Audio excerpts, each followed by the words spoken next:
देखिए बेटा, रेजिस्टेंस क्या है? रेजिस्टेंस, देखिए रेजिस्टेंस का मतलब जो होता है बेटा, रेजिस्टेंस का मतलब होता है अपोज करना। रेजिस्टेंस का मतलब क्या होता है? अपोज करना। अब किसका अपोज करना? तो हम यहाँ बात कर रहे हैं रेजिस्टेंस ऑफ अ कंडक्टर। हम किसके रेजिस्टेंस की बात कर रहे हैं? कंडक्टर की। कंडक्टर में क्या होता है? कंडक्टर में होती है करंट फ्लो। कंडक्टर में क्या होता है? कंडक्टर में करंट फ्लो होती है। तो कंडक्टर अपोज किसका करेगा? करंट फ्लो का अपोज करेगा। कंडक्टर किसका अपोज करेगा? करंट फ्लो का। क्लियर? कंडक्टर करंट फ्लो का अपोज करेगा। तो करंट फ्लो का जो अपोज करता है उसी को हम रेजिस्टेंस कहते हैं। करंट फ्लो का जो अपोज करता है उसी को हम रेजिस्टेंस कहते हैं। अच्छा, अपोज करता कौन है? कैसे अपोज होता है? करंट फ्लो का मतलब क्या है? चार्ज का फ्लो। करंट का फ्लो होती है, करंट तब फ्लो होती है जब चार्ज कैरियर मूव करते हैं। चार्ज कैरियर का मतलब जैसे इलेक्ट्रॉन अगर मोशन में आएंगे तो करंट फ्लो होगी। तो अगर कोई इन इलेक्ट्रॉनों को आगे बढ़ने से रोके, अगर कोई इन इलेक्ट्रॉनों को आगे बढ़ने से रोके तो वही अपोज होगा। अपोज होगा, इलेक्ट्रॉन बढ़ेंगे नहीं तो हमको करंट नहीं मिलेगी और हम बोलेंगे कि रेजिस्टेंस जनरेट हुआ। अब देखिए, हम मान लेते हैं ये हमारे पास कोई कंडक्टर है और जैसे ही हम इस कंडक्टर को बैटरी से जोड़ेंगे, बैटरी से जोड़ते ही इसमें जो फ्री इलेक्ट्रॉन्स होंगे वो मोशन में आएंगे। बैटरी से जोड़ते ही फ्री इलेक्ट्रॉन्स मोशन में आएंगे। क्यों मोशन में आएंगे? क्योंकि इलेक्ट्रॉन होते हैं नेगेटिव चार्ज, वो हमेशा किधर भागेंगे? पॉजिटिव की तरफ। तो जैसे ही हमने इस कंडक्टर को बैटरी से जोड़ा, ये जो इलेक्ट्रॉन थे ये तुरंत पॉजिटिव की तरफ बढ़ते हुए आए, यानी इलेक्ट्रॉन मोशन में आए। इलेक्ट्रॉनों के मोशन में आने की वजह से करंट मिलती है। लेकिन क्या इलेक्ट्रॉन इतनी आसानी से एक एंड से चलकर दूसरे एंड पे पहुंच जाएंगे? देखिए, जब इलेक्ट्रॉन एक एंड से चल के दूसरे एंड पे पहुंच जाएंगे तो हमको करंट मिलेगी। लेकिन इतना आसान नहीं होता इलेक्ट्रॉनों के लिए एक एंड से चलकर दूसरे एंड पे पहुंचना। क्यों नहीं होता है? क्योंकि जो इलेक्ट्रॉन होते हैं वो मोशन में आएंगे, तो इलेक्ट्रॉन मोशन में तो आएंगे, लेकिन कोई भी कंडक्टर या कोई भी मटेरियल आप जानते हैं एटम से मिलकर बना होता है, और एटम में प्लस और माइनस दोनों ही होते हैं। कोई भी कंडक्टर या कंडक्टर की बात करें, किसी भी मटेरियल की बात करें, वो एटम से मिलकर बना होता है और एटम में पॉजिटिव चार्ज भी होते हैं और निगेटिव चार्ज भी होते हैं। तो इलेक्ट्रॉन तो हो गया निगेटिव चार्ज। अब इलेक्ट्रॉन जब आगे बढ़े तो आगे उनको रास्ते में कहीं ना कहीं पॉजिटिव चार्ज भी मिलेगा। आगे उनको रास्ते में पॉजिटिव चार्ज भी मिलेंगे थोड़ी थोड़ी दूर पे, यानी पॉजिटिव निगेटिव ऐसे अल्टरनेट सीक्वेंस में होते हैं। कुल मिला के हर एक मटेरियल के पास पॉजिटिव भी होता है और निगेटिव भी होता है, क्योंकि मटेरियल बनता है छोटे छोटे एटम से, और एटम का स्ट्रक्चर कुछ ऐसा होता है, ये प्लस होता है, उसके चारों ओर निगेटिव चार्ज रिवॉल्व होते रहते हैं, चक्कर काटा करते हैं इलेक्ट्रॉन, बीच में होता है पॉजिटिव चार्ज। यानी कुल मिला के हर एक एटम के पास पॉजिटिव निगेटिव दोनों होंगे। तो जब ये फ्री इलेक्ट्रॉन्स आगे बढ़ेंगे तो टकराएंगे, किससे टकराएंगे? इन निगेटिव चार्ज पॉजिटिव चार्ज से टकराएंगे, और आगे बढ़ेंगे फिर से पॉजिटिव चार्ज से टकराएंगे, यानी इन चार्ज से, आयन से लगातार टकराते रहेंगे। यानी जब ये इलेक्ट्रॉन मोशन में आएंगे, किसी भी कंडक्टर को हम बैटरी से जोड़ेंगे तो उसमें जो फ्री इलेक्ट्रॉन्स होंगे वो मोशन में आएंगे, और इलेक्ट्रॉनों के मोशन में आते ही वो लगातार आगे बढ़ते हुए आयन से टकराएंगे। वो लगातार आगे बढ़ते हुए आयन से और एटम से टकराते रहेंगे। अब जब एटम से टकराएंगे, एटम और आयन से टकराएंगे, तो टकराने में क्या होगा? इनकी वेलोसिटी कम होगी, क्योंकि जैसे ही इलेक्ट्रॉन किसी आयन या किसी एटम से टकराएंगे उनकी वेलोसिटी कम हो जाएगी।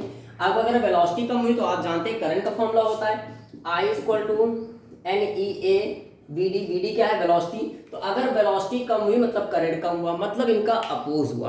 करंट का क्या हुआ? अपोज हुआ। अब ये जो करंट का अपोज हुआ इसी को हम कहते हैं रेजिस्टेंस। तो रेजिस्टेंस जनरेट क्यों हुआ?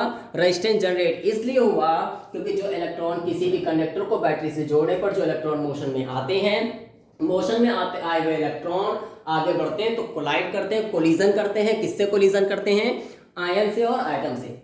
ये मोशन में आए हुए इलेक्ट्रॉन आगे बढ़ते हुए लगातार आयंस और एटम से कोलिजन करते हैं। इनके कोलिजन करने से इनकी वेलोसिटी कम होती है, मतलब इनका मोशन अपोज होता है, इनके मोशन का अपोज होता है।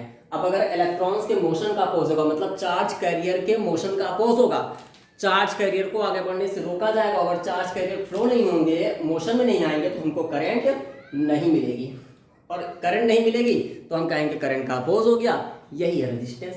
तो ये तो समझने के लिए हुआ रेजिस्टेंस का रीजन क्या होगा। अब डिफिनेशन क्या होती है रेजिस्टेंस की? रेजिस्टेंस की डिफिनेशन ये होगी कि जैसे ही हम बैटरी से जोड़ते हैं, बैटरी से जोड़ते ही यहाँ पे एक वोल्टेज जनरेट होता है, प्लस से माइनस की ओर, प्लस का हाई वोल्टेज, ये लो वोल्टेज, एक वोल्टेज जनरेट होता है, और वोल्टेज जनरेट होते ही इलेक्ट्रॉन फ्लो में आते हैं, जिसकी वजह से हमको क्या मिलती है? हमको करंट मिलती है, जिसकी वजह से हमको करंट मिलती है। अप्लाई किए गए वोल्टेज V और करंट I के रेशियो को ही हम रेजिस्टेंस कहते हैं। अप्लाई किए गए वोल्टेज V और करंट I के रेशियो को क्या कहते हैं? रेजिस्टेंस कहते हैं। तो रेजिस्टेंस की डिफिनेशन क्या होगी? The resistance of a conductor is defined as the ratio of the potential difference applied across the conductor to the current flowing through it. यानी किसी भी कंडक्टर में अप्लाई किया गया वोल्टेज V और उसमें फ्लो होने वाली करंट I के रेशियो को, किसी भी कंडक्टर में अप्लाई किया गया वोल्टेज V उसमें फ्लो होने वाली करंट I के रेशियो को ही हम रेजिस्टेंस कहते हैं। इसे R से रिप्रेजेंट करते हैं। इसे किससे रिप्रेजेंट करते हैं? R से। फॉर्मूला होता है R इक्वल टू V/I। ये फॉर्मूला होता है। अगर हम इसकी यूनिट की बात करें तो इसकी यूनिट क्या आएगी? अच्छा एक मिनट, और रेजिस्टेंस का एक फॉर्मूला और होता है। ये तो फॉर्मूला हो गया R इक्वल टू V/I।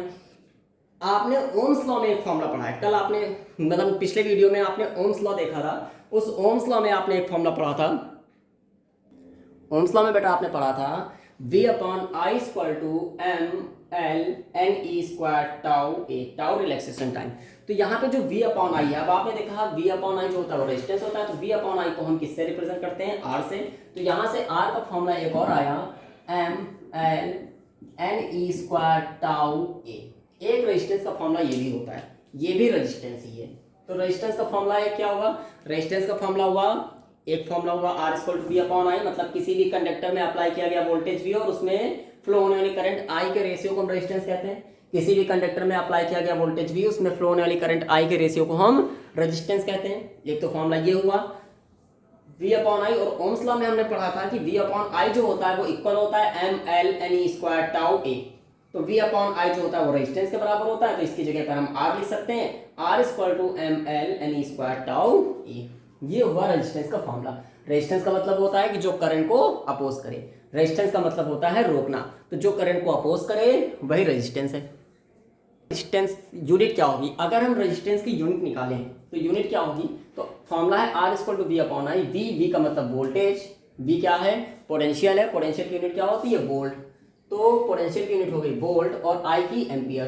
तो यूनिट हो गई वोल्ट पर एम्पियर, वोल्ट पर एम्पियर। और एक यूनिट और होती है वोल्ट पर एम्पियर को हम कहते हैं ओम।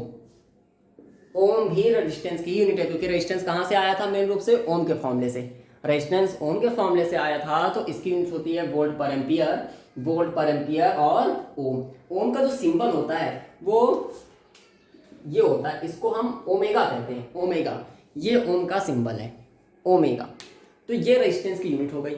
अगर हम इसकी डायमेंशंस निकालें, अगर हम इसकी डायमेंशंस निकालें तो इसकी डायमेंशंस क्या होंगी? इसकी डायमेंशन होगी mL/2 यानी ये इसकी यूनिट हो जाएगी और ये इसकी डायमेंशन हो जाएगी। तो रेजिस्टेंस क्या है? रेजिस्टेंस जो करंट को अपोज करे। अपोज क्यों करता है? क्योंकि जब किसी भी कंडक्टर को हम बैटरी से जोड़ते हैं तो बैटरी से जोड़ने पर उसमें जो फ्री इलेक्ट्रॉन्स होते हैं वो मोशन में आते हैं। मोशन में आने पर वो आगे आयंस और आइटम्स से कोलिजन करते हैं, जिसकी वजह से उनकी स्पीड कम होती है। अब स्पीड अगर कम होगी, स्पीड का अपोजिशन होगा तो करंट भी अपोज होगी, क्योंकि करंट का फॉर्मूला होता है I equal to NEA/VD। Speed कम होने से करंट भी कम होती है। तो ये हो गया रेजिस्टेंस।